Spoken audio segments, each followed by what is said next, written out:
Então, assim, agradeço a presença de todas, todos e todos. A gente vem de assistir um pouquinho da tese de doutorado, a defesa da tese de doutorado do professor Rodrigo Marcos de Jesus, desculpa, Rodrigo Marcos de Jesus, e a fala do professor Eduardo Oliveira, contra-argumentando a tese do Rodrigo, que no seguinte sentido, a tese se pretende anticolonialista, né? Ou seja, pretende colocar em questão o modo como a filosofia no Brasil se realiza, e aí ele é colocado que esse modo é espelhado pelos filósofos europeus e tem como modo de funcionamento justamente um pensamento eurocêntrico. E aí o Eduardo Oliveira fala, olha, você permanece eurocêntrico na medida em que você está criticando a filosofia europeia. Então, tem destaque nesse movimento difícil da filosofia que se pretende anticolonialista, porque no próprio movimento da gente colocar que se trata de nós fomos um país colonizados, a gente já se coloca como vítima. E aí os instrumentos, a princípio, que a gente dispõe para denunciar esse movimento de colonização também os próprios pensadores que estabeleceram essa colonização. Então, é um movimento muito difícil de ser superado. E aí é isso que o professor, pelo menos na minha maneira de ver, o professor Eduardo Oliveira denuncia da tese do professor Rodrigo Marcos de Jesus.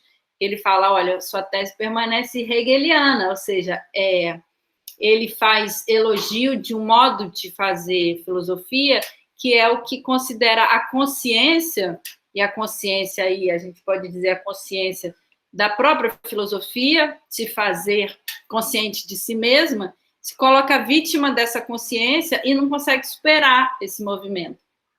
É claro que ele consegue, né? A partir do momento que o professor Rodrigo, ele escreve uma tese e ele submete-se à banca, que são os 5 professores que estão ali para criticá-lo, ele já fez um movimento que é um movimento libertário desse movimento de colonização.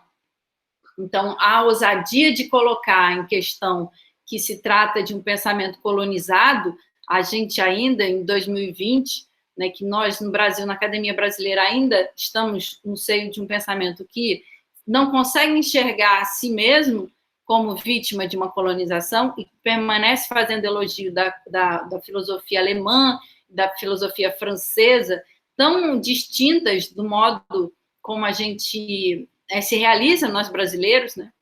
E aí a gente deixa de saber como que nós, brasileiros, nos realizamos para ficar idealizando e, assim, entre nós aqui, né, a gente pode falar babando o ovo, que é uma gíria bastante recorrente na nossa sociedade, a gente fica babando o ovo de europeu e perde a chance de pensar o que nos determina, o que somos nós brasileiros, afinal de contas. A gente é africano, a gente é indígena, a gente é carnavalesco, a gente é carismático, mas a gente também deixa o país ser governado por uma pessoa tirana, fascista, que tem aversão às causas indígenas e quilombolas. Então, afinal, o que somos nós?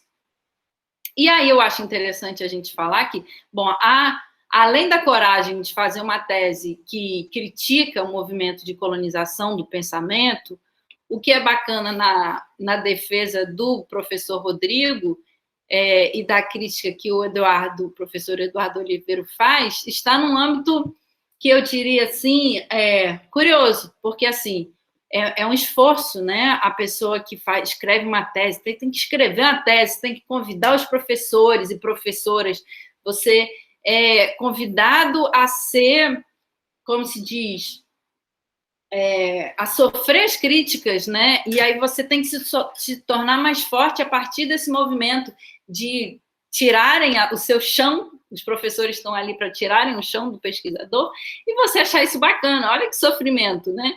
E aí o que eu acho bacana é que ficou muito evidente, eu acho que da conversa deles, que o seguinte, o mais importante da filosofia não é aquela forma de o aluno, enquanto professor, né, o que está colocando a testa para sofrer as críticas e o professor que está ali para fazer as críticas. O mais importante é o que eles vão fazer depois. Então, ali, eles estão no momento de arguição, que deve seguir os parâmetros da academia, que foi criada por Platão, mas que depois foi condicionada pela estrutura institucional de cada sociedade, mas eles sabem que ali aquilo não é o mais importante. O que é o mais importante? O mais importante, pela trajetória deles, é eles poderem sair dali e ouvir uma música de terreiro, tá? Ouvir uma música que pode ser também da cultura popular, né? E de estar atento para a possibilidade extraordinária de ser ouvido por um deus da floresta, uma deusa da floresta, que é um pouco isso que é o meu trabalho, né? Que eu sou cabocla, no sentido de que eu posso estar reverenciando os deuses da floresta brasileira, os deuses das florestas também de outros lugares do mundo, e podendo, de alguma forma, convidar vocês a ouvir essa música,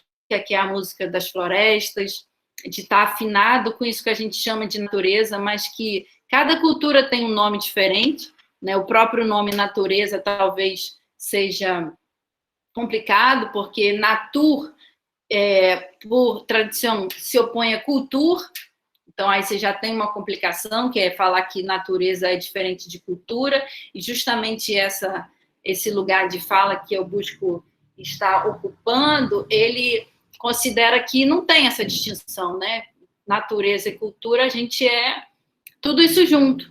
E antes, quando a gente se esquece que a gente também é natureza, a gente perde o mais importante, que é a possibilidade de ouvir essas entidades que são protetoras do cosmo brasileiro, no caso, já que a gente está falando de Brasil.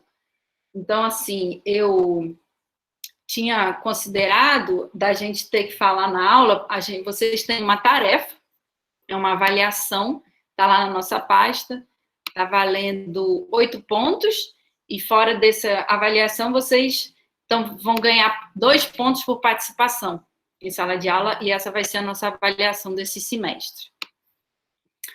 Há um problema atual, que é o seguinte, a gente tem disponível, digamos, né, a tarefa de superar os problemas da nossa época, que são, sobretudo, no âmbito da ecologia. A gente tem problemas ecológicos, nós temos questões ecológicas que tornam evidente que se nós não aprendemos a ser de uma forma diferente do modo como os colonizadores aqui no Brasil, mas também os professores, as professoras, os alunos, até há pouco tempo, eram, a gente vai simplesmente perder a oportunidade de estar nessa morada, né, que é poética, que é a morada em que ainda há florestas, né, que ainda há cachoeiras, ainda há mar, nem mais limpos, mas ainda há. Então, assim, como que a gente pode superar, a partir do pensamento, a situação de catástrofe, as situações de catástrofe ecológicas? Existia um pensador que está errado, que é o Kant. Por que eu já coloco que ele está errado? Porque a intuição fundamental dele era o seguinte, tanto o Kant quanto o Hegel, que foi aí o alvo da crítica do professor Eduardo Oliveira. O Kant, ele fala, olha, a gente, ser humano, vai conseguir chegar a um âmbito que é o âmbito da paz perpétua.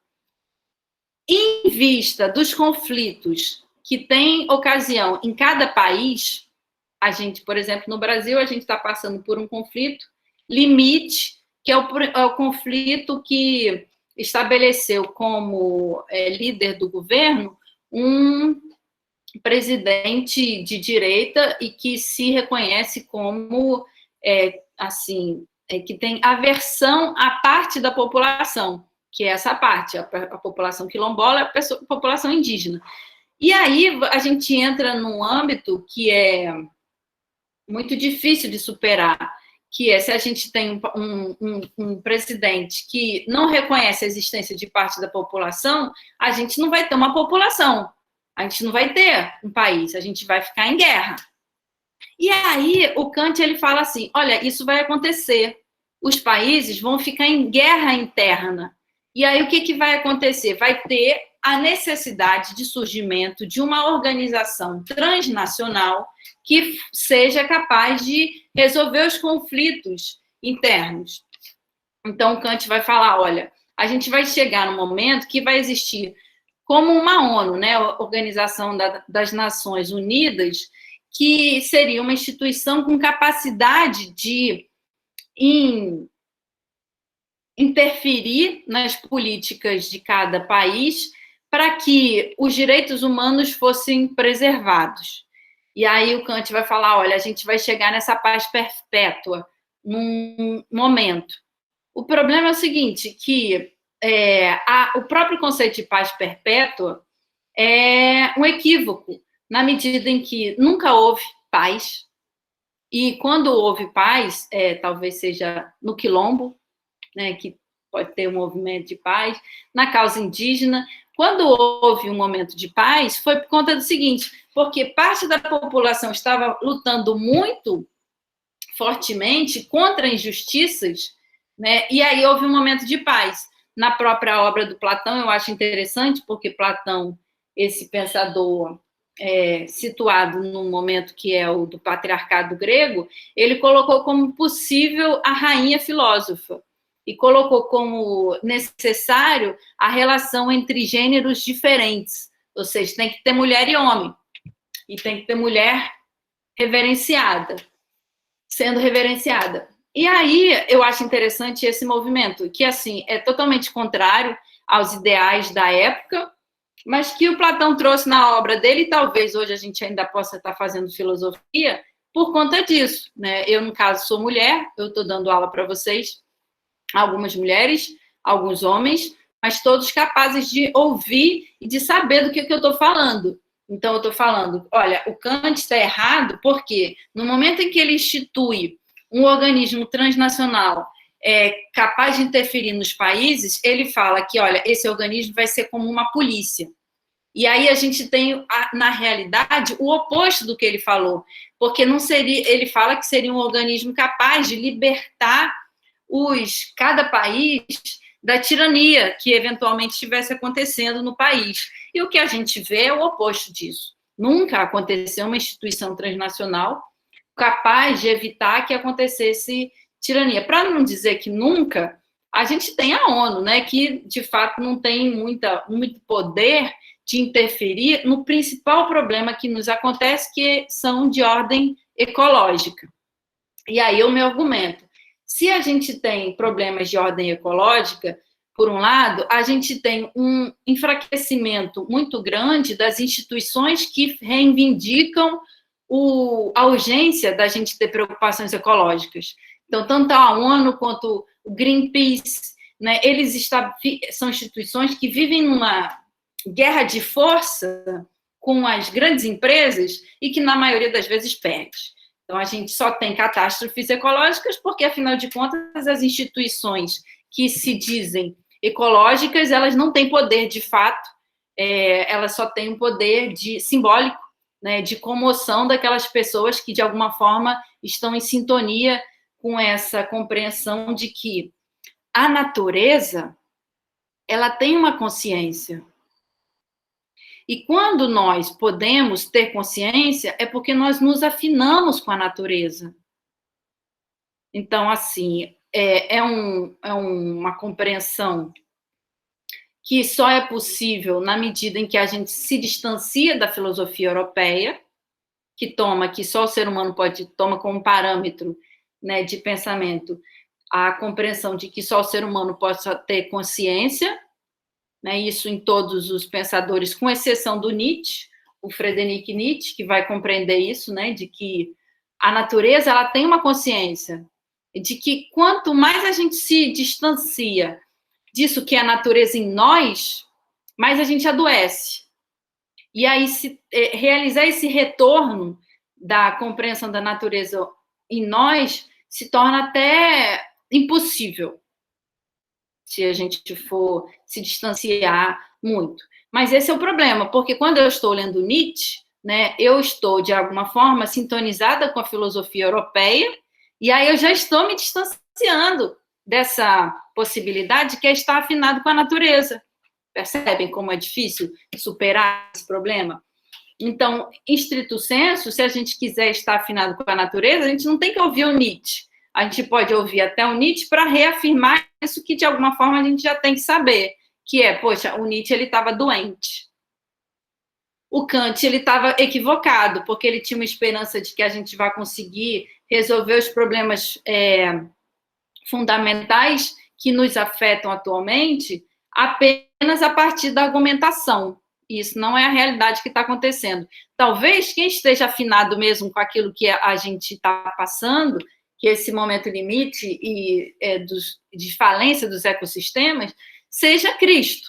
Porque Cristo falou exatamente que ia chegar um momento, qual é? O momento do apocalipse.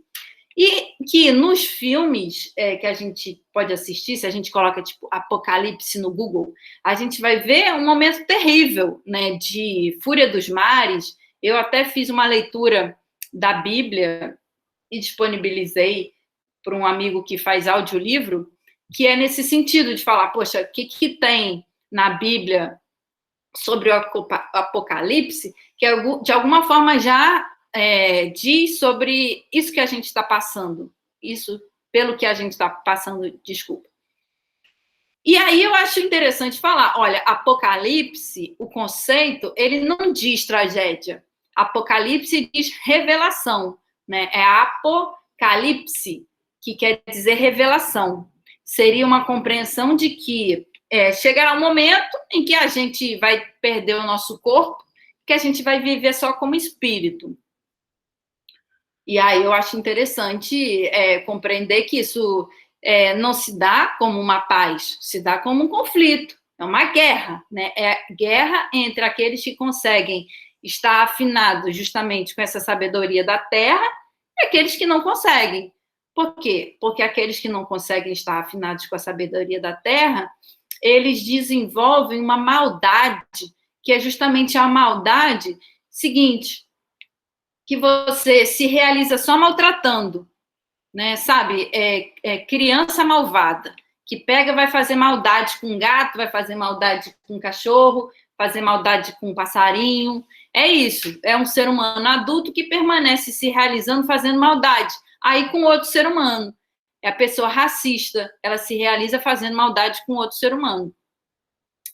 Esse tipo de comportamento, ele está sem afinação com a natureza pelo seguinte, para você se tornar saudável da forma como eu estou colocando aqui, que é estar afinado com esse saber, se saber, natureza também, ele compreende o seguinte, que a gente, na sociedade, a gente age conforme um teatro, né? Assim como na defesa de tese do professor Rodrigo Marcos de Souza, se compreende que ele tem que passar por aquilo, inclusive para poder passar a reivindicar a possibilidade de que tenhamos no Brasil um pensamento brasileiro, ou seja, um pensamento, um modo de se saber que se compreende como uma mistura de culturas, como tendo ancestrais indígenas, ancestrais africanos, e que essa ancestralidade não está no passado, como é a tendência nossa de pensar, poxa, ancestral, eu tenho meu avô, minha avó, ancestral, meu ancestral, né? Mas, assim, existe um pensamento diferente, que é o seguinte, a ancestralidade está no futuro. Esse é o pensamento de Ailton Krenak, líder do povo Karnak. E aí ele nos convida a pensar isso, que a ancestralidade está no futuro. Por quê? Porque a nossa ancestralidade está nesse poder que o povo brasileiro tem, ou não é o povo brasileiro, porque esse essa categoria de brasileiro é colocada em questão, né? Será que brasileiro é o povo que continua com uma mentalidade colonizadora? Ou é um povo que consegue fazer liberdade como o caminho de... eu gosto da metáfora, é um caminho de poder abrir as asas e ter na educação um movimento de abrir as asas, justamente, um movimento de libertação a partir da educação, e não de condicionamento daquilo que a sociedade venha fazer ou querer que a gente faça, da gente poder ser livre e se pensar como livre. Então, assim, o que eu acho interessante, né, dessa consideração do... Ah, tá bom, Lucelena. Bem-vinda, Vitória, Regina. Obrigada pela presença. Então, assim, essa consideração de que o cuidado que a gente pode ter com relação a esse movimento de pensamento e de um pensamento que se queira afinado com a natureza, ele se dá como ancestralidade, mas ancestralidade no futuro. O que quer dizer ancestralidade no futuro? Quer dizer a gente poder ouvir uma árvore, a gente poder ouvir os animais, a gente poder ouvir o mar, e às vezes até sem esse artigo, né? Porque quando a gente fala o mar, a gente já tem uma instituição de algo que exista para além da gente mesmo, mas poder ser mar, digamos assim, né? A gente estar no mar, de poder estar no mar e se divertir com isso, e brincar com os peixes, e brincar com o caranguejo, e brincar, sabe? É uma coisa que muito raramente a gente sabe que a gente pode fazer. A gente pode brincar com caranguejo, a gente pode brincar com o peixe, a gente pode brincar de abraçar a árvore. E esse poder ser, ele está na nossa herança indígena, na nossa herança quilombola, e quando a gente faz isso, a natureza abençoa, digamos assim, a natureza devolve o cuidado que a gente tem com ela, se tornando o quê? Abundante, né? As florestas, quando a gente tem atenção, às vezes até uma plantinha que a gente tem em casa, que a gente tem atenção para ela, que a gente cuida dela, ela retorna para a gente o cuidado que a gente tem com ela. Então, poder saber disso e poder reverenciar isso, de alguma forma, é esse movimento de se saber fruto dessa terra, né, que é a terra em que a gente vive, e que já teve muito sofrimento justamente pela luta de se poder ser livre, né, da gente poder ser livre, da gente poder reverenciar a terra, poder reverenciar as florestas, e se saber possível afinação com essas entidades todas. Então, assim, vocês têm uma tarefa para fazer, se vocês vão ver lá na nossa pastinha do Google, que é a nossa tarefa, a tarefa de vocês, na verdade, responder questões que são afinadas com essa compreensão. Vocês têm lá questões de Enem que colocam a valorização dos povos de origem africana e também dos movimentos das causas indígenas como condição de possibilidade do nosso ser brasileiros, e essa compreensão de que só vai surgir uma ética genuinamente capaz de cuidar dessa terra. E aí, ética, a palavra ética, ela é grega, mas no âmbito das questões que vocês vão ver lá, ela está vinculada a um comportamento, que é o comportamento da dança, é o comportamento da valorização da culinária, né, indígena, da culinária quilombola, e aí da gente poder saber que esse modo de ser popular, ele pode ter valor, e tem. Então, de alguma forma, a defesa de doutorado que a gente assistiu está nesse âmbito que é revolucionário, né, dessa capacidade da gente aqui nessa terra, de alguma forma a gente está mais afinado com essa ancestralidade que, de alguma forma, aponta para um futuro que é um futuro possível. Então, assim, uma vez que a gente está no seio apocalíptico dos desastres ecológicos, nós, brasileiros, como que a gente pode estar e como que a gente pode se anunciar, né, para os demais povos? A gente pode se anunciar o seguinte: olha, no nosso país houveram muitas guerras, inclusive de expulsão e de extermínio dos povos indígenas, dos povos quilombolas, mas algumas pessoas nessa terra tiveram sabedoria suficiente para intuir que iriam acontecer essas guerras e preservar aquilo que a gente tem hoje.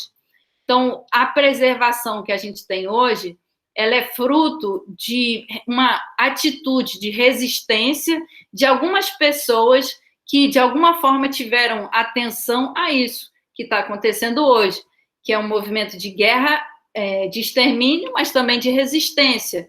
E essa sabedoria que a gente pode ter agora, que olha, o Estado brasileiro, ele não está necessariamente aberto para a sabedoria da terra. É preciso um esforço político para a gente conseguir realizar esse cuidado da terra. E aí, de alguma forma, quando a gente faz isso, a gente pode ser, inclusive, referência para o mundo todo de que é possível fazer isso.